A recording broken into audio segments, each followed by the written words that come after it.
और काम के तलाश में भी इधर उधर घूमता रहता था। एक दिन नमन होटल पर बैठकर चाय पी रहा था, तभी वहां पर सूरज आया। अरे भाई, 5 किलो चिकन फ्राई कर देना और साथ में प्याज और हरी चटनी भी देना, बड़ी भूख लगी है। लाओ लाओ, फटाफट लाओ। अरे सूरज भाई, आज तो एकदम डोला शोला चमक रहा है। लगता है अभी अभी जिम करके आ रहे हो। अरे ये तो कुछ नहीं है, अभी तो मुझे अपने डोले को 30 इंच का करना है। अरे सूरज भाई, 30 इंच की तो मेरी कमर है। और अगर 30 इंच का डोला बना लोगे तो खाना खाने के लिए हाथ मुंह तक ही नहीं जा पाएगा। वो सब मैं बाद में देखूंगा। लाओ जल्दी मेरा चिकन फ्राई ले आओ। ठीक है, अभी लाया। दुकानदार जाता है और एक बड़े से बर्तन में ढेर सारा चिकन लाता है। ये देखकर नमन, अरे भाई, तुम्हारे और दोस्त भी आ रहे हैं क्या, जो इतना सारा चिकन ले लिया है? अरे नहीं नहीं, ये तो मेरा अकेले का खाना है। लगता है तुम इस गांव में नए आए हो। हाँ, मैं इस गांव में नया आया हूँ। ओह अच्छा, मैं तो खाने के ऊपर फूड चैलेंज गेम भी खेलता हूँ। आज तक मुझे कोई हरा नहीं पाया है। नमन मन ही मन सोचता है, अगर मैं इसे फूड के लिए चैलेंज करूं तो शायद मैं इसे जीत सकता हूं और मेरा कुछ फायदा हो सकता है। अच्छा, तो ऐसी बात है क्या? मैं तुम्हें चुनौती देता हूं। मैं तुम्हें खाने में आसानी से हरा दूंगा। जितना तुम खाओगे उससे ज्यादा ही खाकर दिखाऊंगा। क्या कहा? तुम तुम मुझे चुनौती दे रहे हो, वो भी खाने में? अरे अपना साइज देखा है क्या? तुम्हारे पेट से बड़ा तो मेरा सर है। हो, मैं तुम्हें खाने में हरा दूंगा। ठीक है, तो कल इसी टाइम होटल पर आ जाओ। तुम्हें भी देख लेता हूँ कितने बड़े तेज मारखा हो तुम। ठीक है, लेकिन मेरी कुछ शर्त है। ठीक है, बताओ क्या शर्त है तुम्हारी? अरे, अगर मैं जीत गया तो तुम्हें मुझे रहने के लिए एक घर देना होगा और खाने के बीच में हम ब्रेक भी ले सकते हैं। ठीक है, तुम्हारी दोनों शर्तें मुझे मंजूर है। मेरे यहाँ कई मकान हैं, उसमें से एक तुम्हें दे दूंगा। लेकिन अगर तुम हार गए तो? अगर मैं हार गया तो मैं तुम्हें अपने गांव की जमीन गिफ्ट में दे दूंगा। ठीक है, तो कल मिलते हैं। अगली सुबह सूरज और नमन दोनों उसी दुकान में मिलते हैं। आ गए हारने के लिए? वो अभी पता चल ही जाएगा कि कौन हारेगा और कौन जीतेगा। अरे भैया, जरा हम दोनों के लिए चिकन लेग पीस लगा दो, बढ़िया चटपटा फ्राई करके। दुकानदार दो बड़े बड़े बर्तन में खूब सारे फ्राई लेग पीस लेकर आता है। ये लो, गर्मा गर्म चिकन लेग पीस, मसाला, चटनी और प्याज के साथ। दोनों चिकन खाना शुरू करते हैं। खाते खाते दोनों का पेट फूल जाता है। तभी अचानक नमन बोल पड़ता है, 1 मिनट रुको, मुझे बड़ी जोर का टॉयलेट आ रहा है। मैं अभी करके आता हूँ, तब तक तुम वेट करो। ठीक है, जाओ जल्दी आना। नमन टॉयलेट करके आता है। उसका पेट बिल्कुल पिचका हुआ था। अरे तुम्हारा पेट एकदम पतला कैसे हो गया? अरे भाई, अभी अभी बाथरूम में हक कर आ रहा हूँ, तो पतला तो हो ही जाएगा ना। ना मानो तो बाथरूम में जाकर देख लो।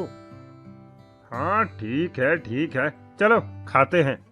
दोनों फिर से खाने लगते हैं। इस बार नमन बहुत तेजी से खा रहा था, जबकि सूरज अब खाते खाते थक चुका था। अरे मेरा तो पेट भर गया है, अब मुझसे नहीं खाया जाता, मैं हार मानता हूँ। नमन प्लेट का सारा लेग पीस खा लेता है। मैं जीत गया और शर्त के हिसाब से तुम्हें अब मुझे रहने के लिए एक घर देना होगा। ठीक है, शर्त के मुताबिक मैं अपना एक घर तुम्हें दे देता हूँ। ये कहकर सूरज वहां से चला जाता है। दुकानदार, अरे भैया, तुमने उस पहलवान को हरा दिया, यकीन नहीं होता। आखिर इसका राज क्या है? उसकी बात सुनकर नमन अपने जुड़वा भाई अमन को आवाज देता है। ये मेरा जुड़वा भाई अमन है।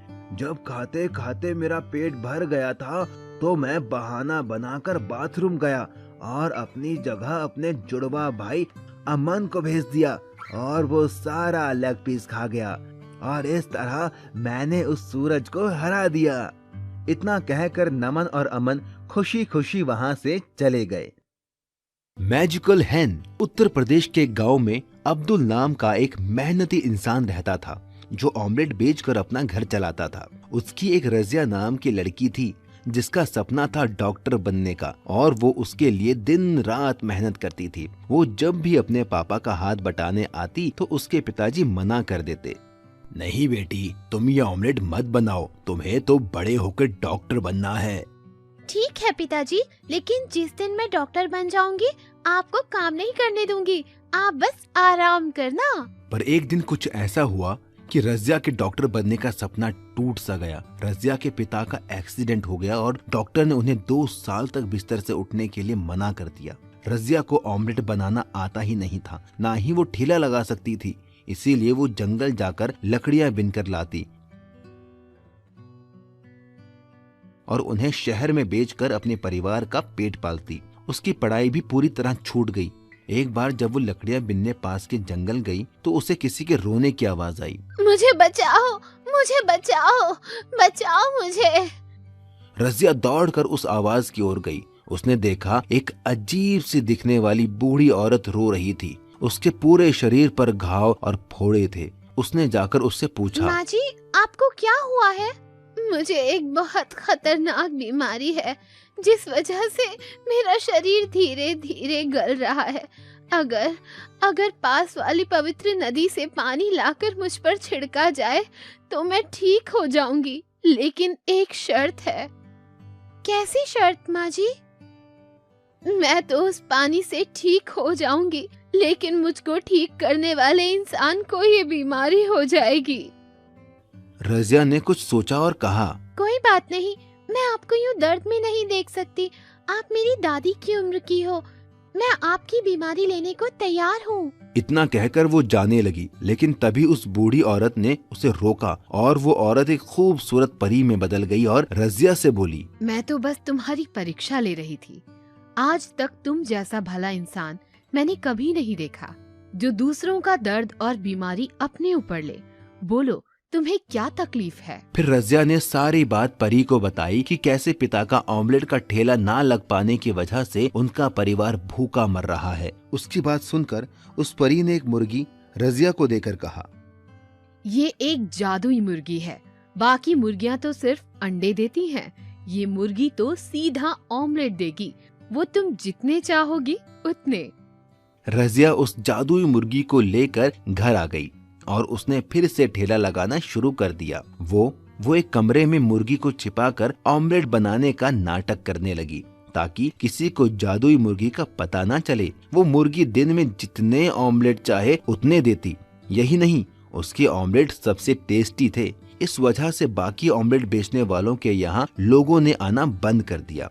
इस बात से जलकर उनके पड़ोसी सलमान ने चुपके से उस कमरे में झांका तो उसे वो जादुई मुर्गी दिख गई।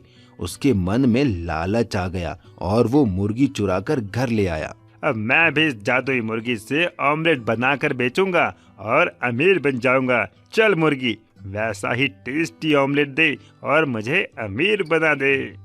लेकिन उस जादुई मुर्गी ने बदले में उसे इतना कड़वा और बदबूदार ऑमलेट दिया जिसे खाकर लोगों ने उल्टी के साथ ही लालची सलमान की पिटाई लगा दी और वो जादुई मुर्गी वापस रजिया के घर चली गई। रजिया फिर से जादुई मुर्गी का ऑमलेट बेचकर पैसे कमाने लगी और एक दिन डॉक्टर बन गई। उसके पिता अब्दुल भी ठीक हो गए। इसके बाद रजिया ने उस मुर्गी को जाने की इजाजत दे दी क्योंकि अब वो मेहनत करके पैसा कमा सकती थी। Underground food challenge. एक गांव में एक हुक्कू नाम का आदमी रहता था। वो देखने में हट्टा कट्टा मोटा तगड़ा था। हुक्कू बहुत ज्यादा खाने का शौकीन था। हुक्कू अपने खाने की वजह से पूरे गांव में मशहूर था। वो लोगों के साथ तरह तरह के फूड चैलेंज करता था और जीतता भी था। हुक्कू ने एक कुत्ता भी पाला हुआ था। वो जिस भी फूड चैलेंज में जाता अपने कुत्ते को साथ लेकर जाता। उसी गांव में सोनू नाम का एक आदमी अपनी बीवी कविता के साथ रहता था। सोनू एक गरीब आदमी था, लेकिन वो अक्लमंद था। एक दिन हुक्कू ढाबे पर बैठकर चाय पी रहा था। तभी वहाँ सोनू आता है और वो एक कप चाय लेकर पीने लगता है। अरे, तुम तो वही हो ना जो लोगों के साथ तरह तरह के फूड चैलेंज रखता है? हाँ, तुमने सही पहचाना। मेरा नाम हुक्कू है। हम जैसों को तो पेट भरने के लिए पैसे कमाने पड़ते हैं, लेकिन तुम तो अपना पेट भरने के साथ पैसे कमाते हो। बढ़िया काम है। मेरे जितना खाना खाना बच्चों का खेल नहीं है। तुम जिस दिन मेरे साथ फूड चैलेंज खेलोगे तो पता चल जाएगा। क्या कहते हो जाए मुकाबला? अरे नहीं नहीं, आज नहीं। इतना कहकर सोनू वहाँ से चला जाता है। सोनू घर पहुँचने पर अपनी बीवी कविता के पास जाता है। कविता, पता है आज मुझे हुक्कू मिला था। हुक्कू? ये कौन है? वही आदमी जो लोगों के साथ फूड चैलेंज खेलता है। वो तो मुझे भी फूड चैलेंज खेलने को बोल रहा था। अच्छा, अजी तो एक काम करिए ना, आप भी उससे फूड चैलेंज खेल लीजिए। अगर हार गया तो पैसे भी देने पड़ सकते हैं। एक बार फूड चैलेंज खेल कर तो देखिए। कविता के बहुत कहने पर सोनू फूड चैलेंज खेलने के लिए मान जाता है। सोनू अगले दिन हुक्कू के पास जाता है। हाय हुक्कू भाई, कैसे हो? अरे, तुम तो सोनू हो। बोलो, कैसे आना हुआ? मैं तुम्हें चैलेंज करता हूँ। क्या तुम मेरे साथ फूड चैलेंज खेलोगे? क्या कहा? फूड चैलेंज खेलोगे तुम, वो भी मेरे साथ? हाँ हाँ, सही सुना तुमने। ठीक है, चलो आओ खेलते हैं फिर। हुक्कू बहुत सारी खाने की चीजें लाता है और एक टेबल पर रख देता है। अरे वाह, इतना सारा खाना! Chicken fry, chicken leg piece, tandoori chicken, मजा आ गया खाने में तो शुरू करें अपना चैलेंज। हुक्कू के कहते ही दोनों खाने पर टूट पड़ते हैं। हुक्कू चुपके से तंदूरी चिकन अपने कुत्ते को खिला देता है। देखते ही देखते हुक्कू सारा खाना खत्म कर देता है और जीत जाता है। देखा, मैं फिर से जीत गया। चलो लाओ मेरे पैसे। Oh shit! सोनू शर्त के मुताबिक हुक्कू को पैसे देकर चला आता है। क्या हुआ जी? कुछ नहीं, बस हार गया मैं फूड चैलेंज में। हे भगवान, ये हुक्कू का बच्चा कितना खाता है, इसकी सांस भी नहीं फूलती क्या? ये सुनकर सोनू के दिमाग में एक आइडिया आता है। वाह मेरी जान, क्या आइडिया दिया है! क्या हुआ जी? हमारे बंजर खेत में जो हमने पानी के लिए अंडरग्राउंड बनवाया था, उसी में फूड चैलेंज खेलूंगा। मोटा होने की वजह से हुक्कू दमे का मरीज है। अगर मैं जमीन के अंदर उसके साथ फूड चैलेंज खेलूं तो मैं जीत सकता हूँ। अगले ही दिन सोनू ने हुक्कू को फूड चैलेंज किया। फिर इससे हारना है क्या तुम्हें? इस बार अंडरग्राउंड फूड चैलेंज होगा। हम दोनों जमीन के अंदर ही खाना खाएंगे। हुक्कू सोचता है कि वो जमीन के अंदर भी अपना कुत्ता ले जाएगा और चुपके से उसे खाना खिला देगा और बेईमानी करके जीत जाएगा। हुक्कू सोनू की शर्त मान लेता है। अगले दिन हुक्कू, उसका कुत्ता, सोनू और उसकी पत्नी अपने बंजर खेत में जाते हैं और एक रास्ते के जरिए वो नीचे पहुंच जाते हैं। कविता ने पहले से ही tandoori chicken, chicken fry, burger, chow mein सब मंगवा लिया था। कविता कुत्ते और हुक्कू के बीच में आकर बैठ जाती है ताकि हुक्कू बेईमानी ना कर पाए। दोनों में फूड चैलेंज शुरू हो जाता है। खाते खाते अचानक हुक्कू को सांस लेने में दिक्कत होने लगती है। उसका कुत्ता भी उससे दूर था, वो बेईमानी भी नहीं कर सकता था। अरे बाप रे, अब और मुझसे नहीं खाया जाएगा, मैं अपनी हार मानता हूँ। ये सुनकर वो सारे बाहर आते हैं। हुक्कू सोनू को पैसे देता है और चला जाता है। सोनू और कविता भी खुशी खुशी अपने घर चले जाते हैं। इस तरह सोनू ने अपनी अक्लमंदी से फूड चैलेंज को जीत लिया था। नागराज का खजाना। सुनो, हमारे इस जंगल में कितने सारे नाग हैं। क्यों ना हम उन्हें शहर में बेचकर खूब सारा पैसा कमाएं। फिर हमारे पास भी बड़ी गाड़ी होगी, स्विमिंग पूल होगा जिसमें गर्म पानी होगा, मेरे पास गहने भी होंगे। हाँ, सही कहा, हम ऐसा ही करते हैं। फिर हमारे पास भी शहर में बड़ा घर होगा। चलो अभी जंगल जाते हैं और नाग पकड़ कर लाते हैं। ये कहकर दोनों एक बड़ा थैला लेकर जंगल की ओर नाग पकड़ने निकल गए। लेकिन उनकी ये बात उनके पड़ोस में रहने वाली एक लड़की सीता ने सुन ली और उसने अपने पिता को बताया। पिताजी, मैंने बगल वाले पति पत्नी को नाग पकड़कर शहर में बेचने की बात सुनी। ऐसे तो हमारे जंगल के सारे नाग खत्म हो जाएंगे। सही कहा, ये नाग और बाकी जानवर हमारी प्रकृति के लिए बहुत जरूरी है। अगर ये जानवर नहीं होंगे तो ना तो ये जंगल होगा और ना ही इस धरती पर जीवन। हमें उन्हें रोकना होगा। मेरे पास एक प्लान है। इतना कहकर वो बाप बेटी उन पति पत्नी से नागों को बचाने के लिए उनके घर के पीछे झाड़ियों में छिप गए। थोड़ी ही देर में वो पति पत्नी अपने बड़े से थैले में ढेर सारे नाग नागिन पकड़कर ले आए और उन्हें आंगन में रखकर सुबह शहर में बेचने का प्लान करने लगे और धीरे धीरे दोनों सो गए। लेकिन जैसे ही वो सोए, सीता और उसके पिता उन पति पत्नी के घर चुपके से पहुंच गए और चुपके से उनके नागों का वो थैला उठा ले आए। पिताजी, हमने नाग लालचियों के घर से चुरा तो लिए, लेकिन अब इनको करेंगे क्या? मैं जंगल में एक जगह जानता हूँ जहाँ सांपों के घर बने हुए हैं। हम इन नागों को वहीं आजाद कराते हैं। ये कहकर वो दोनों घने जंगल की ओर चल दिए और उन्होंने वो थैला खोलकर उन नागों को आजाद कर दिया। लेकिन जैसे ही वो नाग बाहर आए, वो सारी जगह हीरे जवाहरात, सोने, चांदी और ढेर सारे पैसों से भर गई। तभी उन नागों का राजा नागराज बोला, तुम दोनों ने हम नागों को उन लालची पति पत्नियों की कैद से आजाद करके बहुत पुण्य का काम किया है। मैं नागों का राजा नागराज हूँ और मैं अपना ये सारा खजाना तुम्हें देता हूँ। तुम ये ले जाओ और अपनी बाकी की जिंदगी आराम से जीना। सीता और उसके पिता ने उन नागों का धन्यवाद दिया और सारा खजाना लेकर घर आ गए। पर रास्ते में उन्हें वो लालची पति पत्नी मिले। उन्होंने उनसे पूछा कि वो ये खजाना कहाँ से लाए। जब सीता और उसके पिता ने उन्हें कुछ नहीं बताया तो वो उनके पैरों के निशान का पीछा करते हुए उस जगह पर पहुँच गए जहाँ वो खजाना था। और जैसे ही उन्होंने नागराज का वो खजाना देखा, वो खुश हो गए। वाह, यहाँ तो कितना सारा खजाना है। हम ये खजाना ले लेते हैं और मजे से जिंदगी काटेंगे। हाँ, चलो ये खजाना ले चलते हैं। लेकिन वो नहीं जानते थे कि नागराज ने उन्हें फंसाने के लिए ये जाल बिछाया था। जैसे ही उन लालची पति पत्नी ने वो खजाना छुआ, वो खजाना गायब हो गया और वहाँ वो सारे नाग आ गए जिन्हें उन्होंने पकड़ा था और सब ने उन्हें अपना बदला लेने के लिए डस लिया और उन्हें उनके पापों की सजा मिल गई। तभी कहते हैं, लालच करना बुरी बात है और किसी की मदद करना अच्छी बात है। Underground food challenge. एक गांव में एक हुक्कू नाम का आदमी रहता था। वो देखने में हट्टा कट्टा मोटा तगड़ा था।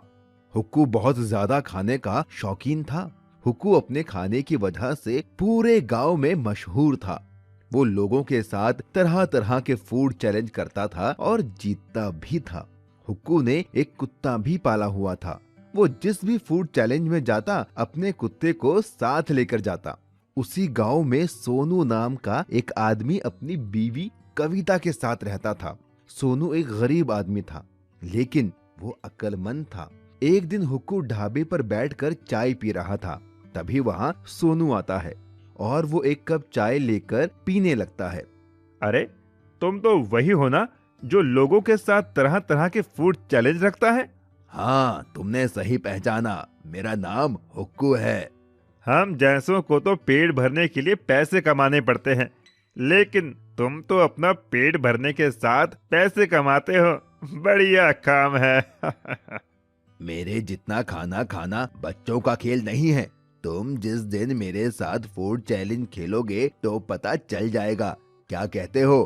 हो जाए मुकाबला।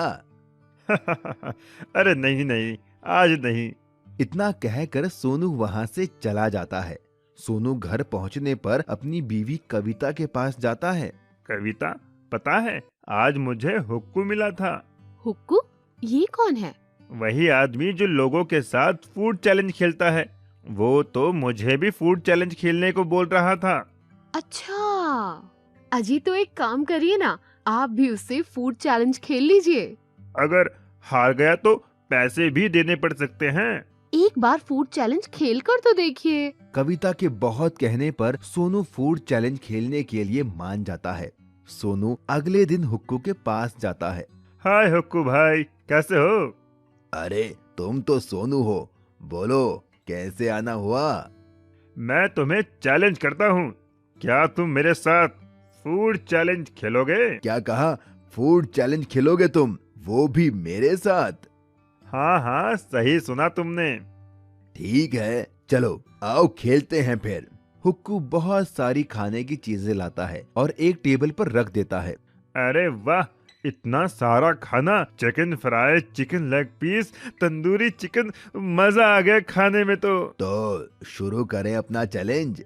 हुक्कू के कहते ही दोनों खाने पर टूट पड़ते हैं। हुक्कू चुपके से तंदूरी चिकन अपने कुत्ते को खिला देता है। देखते ही देखते हुक्कू सारा खाना खत्म कर देता है और जीत जाता है। देखा, मैं फिर से जीत गया। चलो लाओ मेरे पैसे। Oh shit! सोनू शर्त के मुताबिक हुक्कू को पैसे देकर चला आता है। क्या हुआ जी? कुछ नहीं, बस हार गया मैं फूड चैलेंज में। हे भगवान, ये हुक्कू का बच्चा कितना खाता है, इसकी सांस भी नहीं फूलती क्या? ये सुनकर सोनू के दिमाग में एक आइडिया आता है। वाह मेरी जान, क्या आइडिया दिया है! क्या हुआ जी? हमारे बंजर खेत में जो हमने पानी के लिए अंडरग्राउंड बनवाया था, उसी में फूड चैलेंज खेलूंगा। मोटा होने की वजह से हुक्कू दमे का मरीज है। अगर मैं जमीन के अंदर उसके साथ फूड चैलेंज खेलूं तो मैं जीत सकता हूं। अगले ही दिन सोनू ने हुक्कू को फूड चैलेंज किया। फिर इससे हारना है क्या तुम्हें? इस बार अंडरग्राउंड फूड चैलेंज होगा। हम दोनों जमीन के अंदर ही खाना खाएंगे। हुक्कू सोचता है कि वो जमीन के अंदर भी अपना कुत्ता ले जाएगा और चुपके से उसे खाना खिला देगा और बेईमानी करके जीत जाएगा। हुक्कू सोनू की शर्त मान लेता है। अगले दिन हुक्कू, उसका कुत्ता, सोनू और उसकी पत्नी अपने बंजर खेत में जाते हैं और एक रास्ते के जरिए वो नीचे पहुंच जाते हैं। कविता ने पहले से ही tandoori chicken, chicken fry, burger, chow mein सब मंगवा लिया था। कविता कुत्ते और हुक्कू के बीच में आकर बैठ जाती है ताकि हुक्कू बेईमानी ना कर पाए। दोनों में फूड चैलेंज शुरू हो जाता है। खाते खाते अचानक हुक्कू को सांस लेने में दिक्कत होने लगती है। उसका कुत्ता भी उससे दूर था, वो बेईमानी भी नहीं कर सकता था। अरे बाप रे, अब और मुझसे नहीं खाया जाएगा, मैं अपनी हार मानता हूँ। ये सुनकर वो सारे बाहर आते हैं। हुक्कू सोनू को पैसे देता है और चला जाता है। सोनू और कविता भी खुशी खुशी अपने घर चले जाते हैं। इस तरह सोनू ने अपनी अक्लमंदी से फूड चैलेंज को जीत लिया था। सास बहू chicken leg piece challenge. Bastipur नाम के एक गांव में एक रीमा नाम की एक लड़की रहती थी। रीमा की अभी नई शादी हुई थी। उसका पति सोहन शहर में जॉब करता था। रीमा यहाँ अपने सास ससुर के साथ रहती थी। रीमा को खाने में चिकन बहुत पसंद था। वो हर रोज चिकन बनाकर खाती थी। वहीं उसकी सास साउथ मूवी की शौकीन थी। वो हर दम साउथ की मूवी देखती रहती तो थी। ऐसे दंड विधान को आग लगा दीजिए, अपने न्याय शास्त्र को गंगा में बहा दीजिए, अपने शासन को सूली पर चढ़। एक दिन रीमा ने अपने ससुर जी से कहा, ससुर जी, ओ ससुर जी। हाँ बहू रानी, बोलो। ससुर जी, मेरे लिए चिकन ले आओ, मेरा बड़ा मन कर रहा है चिकन खाने का। तभी रीमा की सास वहाँ आ जाती है। अरे बहू, फिर से चिकन? अभी नई नई शादी हुई है बेटा, कुछ तो शर्म करो। रोज रोज तू चिकन ही खाती है। तेरे अब्बा यहाँ मुर्गी फार्म खोल गए थे क्या? हाँ, जो रोज रोज इतना चिकन खाती है। मेरा बेटा जितने पैसे भेजता है उन सब का तो ये लड़की चिकन ही खा जाती है। अरे माँ जी, अब चिकन खाने में शर्माना कैसा? मुझे तो चिकन बहुत ही पसंद है। आपको भी तो साउथ की मूवीज बहुत पसंद हैं। आप क्या जानोगे इसके लेग पीस का स्वाद? आप तो खाती ही नहीं हो चिकन।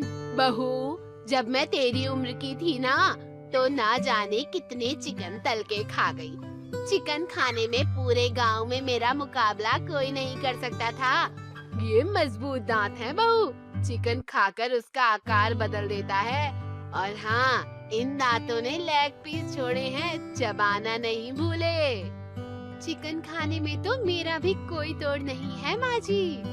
चलो तो आज चिकन लेग पीस चैलेंज करके देख लेते हैं, कौन जीतेगा और कौन हारेगा। हाँ हाँ, क्यों नहीं, मुझे भी आपका ये चैलेंज मंजूर है। तभी रीमा का ससुर बोलता है, अरे जाने दो, कोई बात नहीं। चिकन के लिए अब तुम दोनों क्यों लड़ रही हो? नहीं कटप्पा, इसने मुझे ललकारा है। माहेशमती की शपथ, इस लेग पीस चैलेंज में तो मैं ही जीतूंगी। हाँ कटप्पा, अरे मैं तुम्हारा पति हूँ, कोई कटप्पा अटप्पा नहीं हूँ। और कौन सा माहेश्वती, बस्तीपुर में रहते हैं हम। भल्लाल देव, तुम्हारा इतना दुस्साहस। आए, लगता है इसके सिर पर देव सेना आ गई है। ये आदमखोर नहीं, आदमी खोर बन गई है। इससे पहले ये और कुछ बोले, चुपचाप चिकन ले आता हूँ। अच्छा ठीक है, मैं चिकन ले आता हूँ। रीमा का ससुर बाजार जाता है और वहाँ से 4 किलो चिकन लेग पीस ले आता है। ये लो बहू, अब तुम्हें जैसे बनाना है बनाओ और खाओ। रीमा और उसकी सास चिकन लेग पीस को चटपटा मसाला लगाकर फ्राई करती है। सारा चिकन फ्राई होने के बाद बहू चिकन को टेबल पर ले आती है और चिकन को 2-2 हिस्सों में बराबर बांट देती है। ये लो माँ जी, 2 kilo chicken leg piece, 2 kilo आपका और 2 किलो मेरा। अब जो भी पहले चिकन लेग पीस खत्म करेगा वही विनर होगा। अगर मैं जीती तो आपको साउथ मूवी देखनी छोड़नी होगी, और अगर आप जीती तो मैं रोज रोज चिकन नहीं खाऊंगी। ठीक है, मंजूर है मुझे। रीमा और उसकी सास दोनों चिकन लेग पीस खाना स्टार्ट करते हैं। माँ जी, चिकन लेग पीस तो बहुत ही लाजवाब बना है। हाँ, सही कह रही है, ये तो बहुत ही चटपटा है। दोनों जल्दी जल्दी चिकन लेग पीस खाते हैं, लेकिन रीमा की सास का पेट भर जाता है और वो थक जाती है। अरे भगवान, अगर नहीं खाया जा रहा है तो छोड़ दो। मुर्गी पराई है लेकिन पेट तो अपना है ना। तुमने वो कहावत तो सुनी होगी ना, कि कौन कहता है आसमान में छेद नहीं हो सकता, एक पत्थर तो तबीयत से फेंको यारों। अरे आसमान में पत्थर से नहीं, पॉल्यूशन की वजह से छेद होता है, और इंसान को हर काम अपनी क्षमता के अनुसार ही करना चाहिए। रीमा की सास के सर पर बस जीतने का जुनून सवार था। वो और जल्दी जल्दी खाने लगती है और आखिर में उसने सारा चिकन लेग पीस रीमा से पहले खत्म कर दिया। ये देखकर रीमा भी दंग रह गई। देखा, मैंने कहा था ना, मैं ही जीतूंगी। क्यों बहू, हिला डाला ना। मेरी सास तो मुझसे भी ज्यादा चटोरी है, इसीलिए कहते हैं कि कभी किसी को कम नहीं समझना चाहिए। शर्त के मुताबिक अब रीमा रोज चिकन ना खाकर कभी कभी चिकन खाती है और बाकी दिन हरी सब्जियां खाती है। मछली का खजाना। राम और श्याम नाम के 2 मछुआरे दोस्त समुद्र के पास मछली पकड़ने का काम करते थे। राम एक मेहनती आदमी था और श्याम कामचोर। राम सुबह मछली पकड़ कर लाता था, लेकिन श्याम उसमें से आधी मछलियां रख लेता था। एक दिन गुस्सा होकर राम ने श्याम से कहा, श्याम भाई, मैं सुबह 4 बजे उठ के समुद्र में बोट लेकर मछलियां पकड़ने जाता हूँ। तुम घर में रहते हो और 8 बजे तक सोते हो, पर जब मैं मछलियां पकड़ कर लाता हूँ तो तुम उसमें से आधी मछलियां रख लेते हो। ये अच्छी बात नहीं। अगर तुम मेरे साथ चलो तो हम दुगनी मछलियां पकड़ कर ला सकते हैं। राम की ये बात सुनकर श्याम अकड़ कर बोला, मुझसे सुबह जल्दी उठा नहीं जाता, और आधी मछलियाँ तो तुम्हें देनी ही होंगी, क्योंकि बोट हम दोनों ने मिलकर खरीदी है। राम एक भला इंसान था, इसीलिए श्याम को झगड़ता देख वो वापस आ गया और सारी बात घर पर बताई।